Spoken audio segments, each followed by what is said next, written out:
Here are some facts to keep in mind. When it comes to mental illnesses and getting diagnoses from a psychiatrist, you can't prove anything. You can't disprove anything. They base what they're doing to you based on, if you're a child, your parents' information. A doctor's only good as the information you give him. So I suggest anybody out there trying to manipulate a doctor to stop before somebody gets hurt. I've seen homeless people do it to try to get drugs. I saw my mother do it to try to get me on Social Security, get attention. I've seen a lot of this. But you got to keep in mind, these doctors are only as good as the information you give them. It starts with you. And once when you make a mistake like that, it's very hard to disprove something, and it's impossible to disprove a mental illness or prove a mental illness. You can only diagnose and treat. Another one like that is when people ask you a question about certain diseases. I'll give you an example. My hepatitis that I've been asking doctors for years to treat, and they got all these loopholes to keep treatment away from the poor. They really do. I can go over those in a separate video. I have a recorder explaining it. You can't prove when you got it. If you're living in a shelter for 5 years, you're in contact with many situations that can cause you to catch hepatitis. People get hepatitis B and A like crazy outside, living in the shelter. They get scabies, and you don't know if it's from the mattress, from some guy, from the shower, from the toilet seat. You don't know. That's for the scabies. As far as the hepatitis goes, I tested once positive, and I was really young. I was like 20, and I kind of just skipped out of the hospital and didn't pay any attention to it. Now, at that point, the times that I was closest to any type of infection or getting infected, I got stabbed with a needle in the shelter. I sniffed some drugs that were powder out of a straw that somebody put in a cooker. I stepped on a sharp needle on somebody's apartment. But I also was on the streets. I also got beat up a lot. People robbed me. I was bleeding. You never know.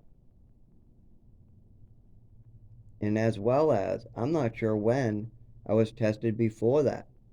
I don't remember getting tested for hepatitis much as a teenager, but I'm pretty sure between the ages of 19 and 21 would be when I caught it. Now, at that time, I ended up getting an apartment in Lynn. Now, I already heard I had hepatitis, but it was only a quick mention. I didn't get any testing done. Somebody just told me, you have hepatitis. And I just ignored them and left. But after I lived in Lynn, I started using clean needles from Walgreens. Bad decision. I don't suggest anybody does that.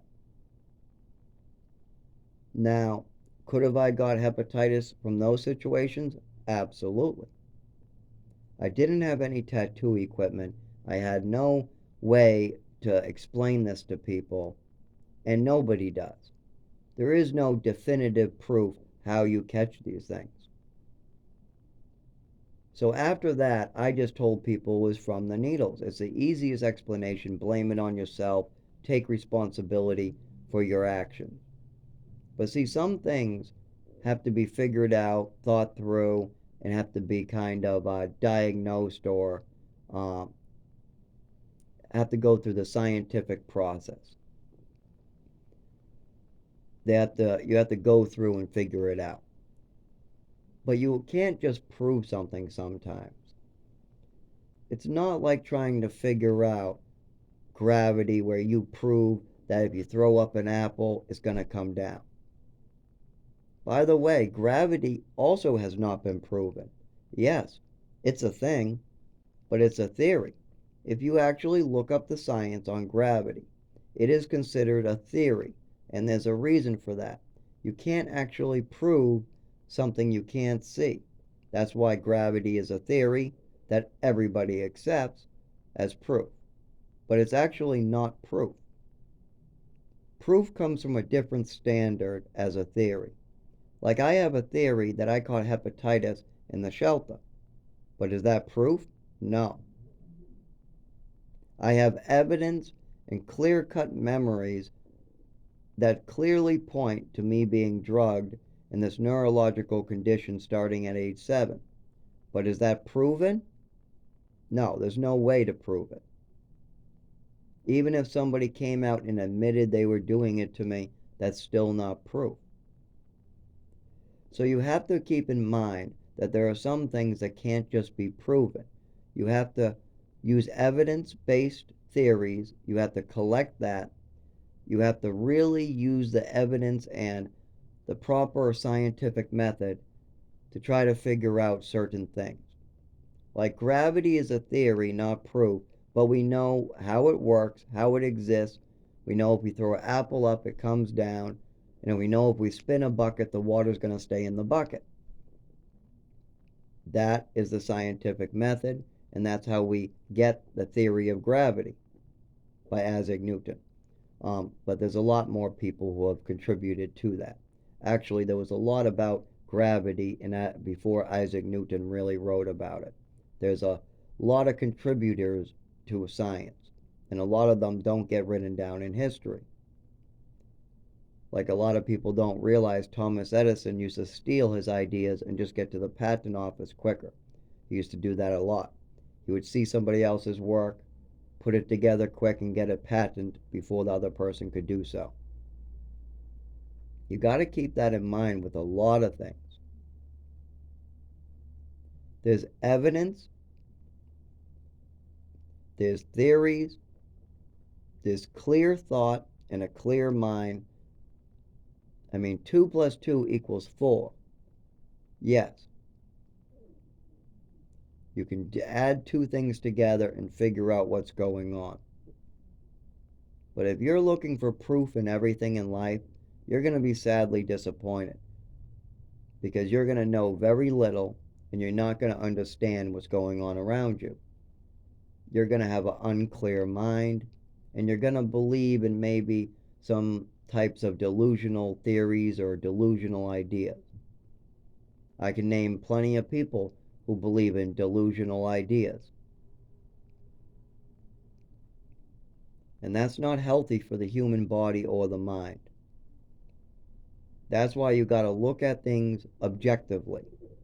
You got to look at evidence that people are bringing forth, and you can't believe everything you hear. You got to spend years and years and go through that evidence. It's not like somebody's going to come up to me and tell me that sewage is good for me and I'm going to start drinking sewage. Absolutely not. But there's a lot of evidence for a thing called phage out there. What's a virus that's been known to help infections? And now we've spent about 20 years developing medicines out of it. It's a new type of medicine that they're making for antibiotic-resistant bacteria. It's one of the new things that they think might help humanity because antibiotics aren't working anymore. But do I think I should go drink sewage? Absolutely not. But I've read enough articles, I've seen enough YouTube videos, I've talked to enough doctors to realize that this is a real thing that should be studied and looked into, because there's clear evidence that it's helping lots of people. There's lots of people recovering from these phage treatments. So there's evidence that these people are recovering from this special healing virus. So now they're looking into it more. They're using the scientific method to see what we can find out about that. You got to ask questions. You got to feel things out. You also got to believe people until you don't. If something does not add up with the scientific method, then you start over and you keep on looking for more information. Kind of like fake news. If I hear a news story, I check it against like 4 or 5 different reportings. I will research it. The reason for that is people are pushing narratives. Just because you hear something on Fox and they say it's true, and then you hear something on another channel like CNN and they tell you it's fake, which one should you believe? You shouldn't believe either. What you should do is you should go look at multiple news sources. You should see where they got the story from. You should see what that is based on, what the evidence is. What are these people basing this information on, and what made them come to that conclusion? What added up to that story? But you have to keep in mind that some people don't want to take responsibility, or they want to push a fake narrative to get their way. And that needs to stop, because that's what they call fake information, fake news.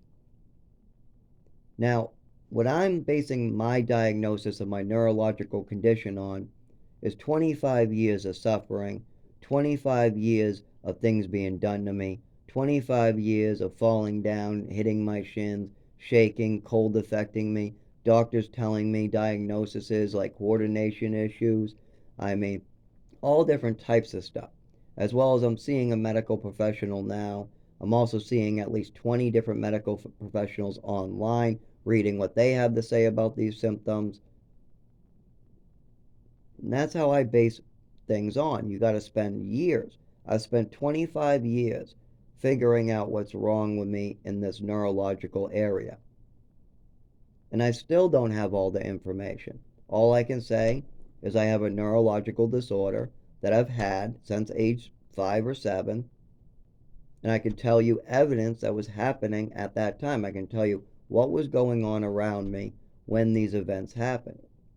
I might not know what these things mean, but I know what's real and what's not. And I can go to other people and tell them what these things mean. And when one person tells me something, I'll go to another person and another person and another person to check their story. Now, somebody told me at age 7, 10, 11 that this neurological condition was just an allergy attack. But now, going through the information, I realized that was a lie. They were telling a story. Because if they told the truth, it would be too hurtful to them. They might have to take responsibility for their actions. Now, at age 31, I realized that bullshit is bullshit. And I spent 25 years figuring this out. And I know facts from fiction. You need to use the scientific method in life. You cannot go through life just making assumptions. And here's a key point I'm going to make. Never make assumptions. Spend the time, ask questions, try to figure things out.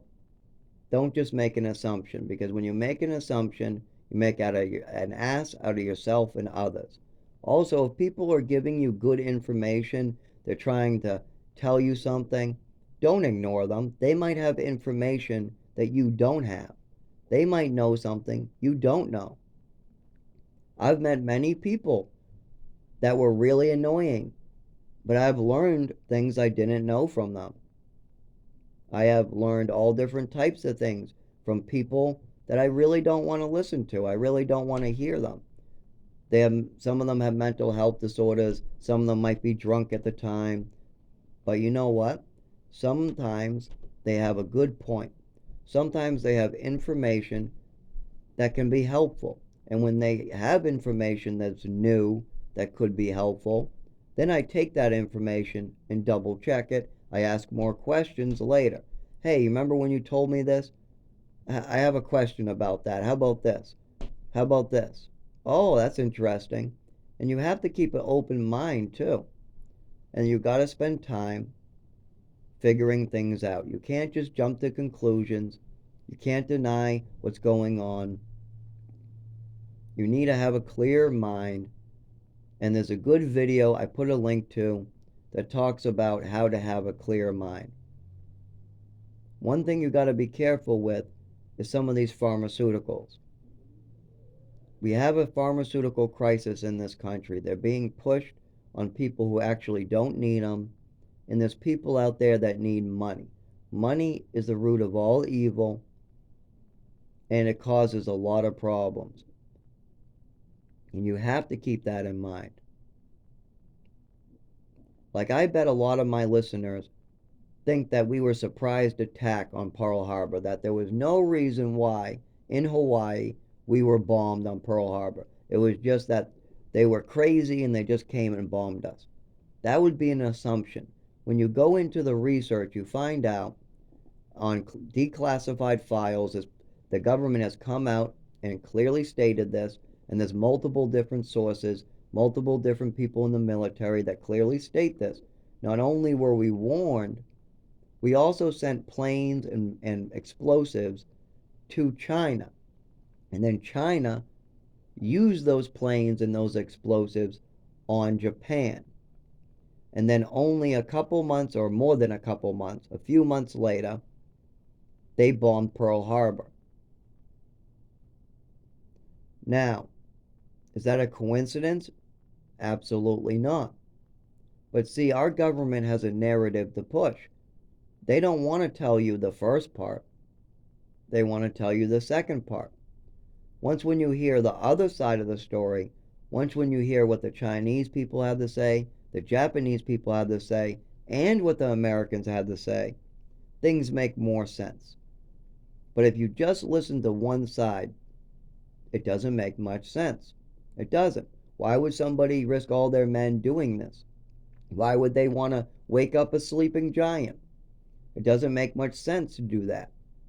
But once when you know that we help somebody attack them, oh, that makes much more sense. And that's why you got to hear all three sides. You got to hear the Japanese side, the Chinese side, and you got to hear the American side, and then things will make sense. But when you're only hearing one side, when you're only hearing from one person, when you're only believing one story, and you're not taking the information in its fullest, people get hurt. And that's exactly what happened. They didn't listen to the person who was warning them. So people got hurt at Pearl Harbor. We sent explosive in planes to another country, and people got hurt. And people were not listening. They were not asking questions. They did not want to look into this. People did not want to speak up about it. And people got hurt by that. And that's a similar analogy to how I got hurt and how I was given this neurological disorder. And I really would like people to think about this real deeply, because it might help you in life. Don't make assumptions.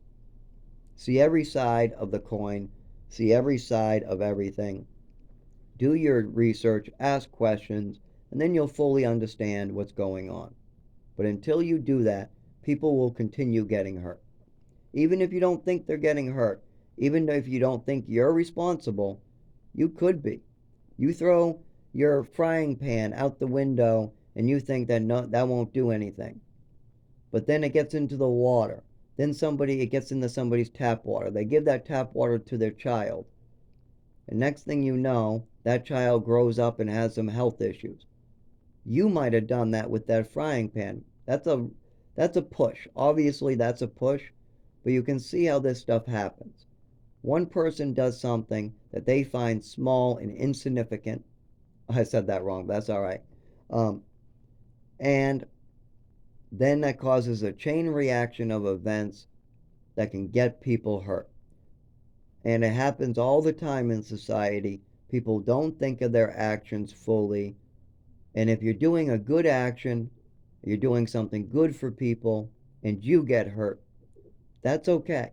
Society is hard. People are struggling out there. And if you decide to be a good person who's not selfish, who's very giving, yep, you're going to suffer a little bit. You're going to have to work harder. But it's all worth it in the end. Because your eternal life is more important than this test on earth. And you've got to keep that in mind.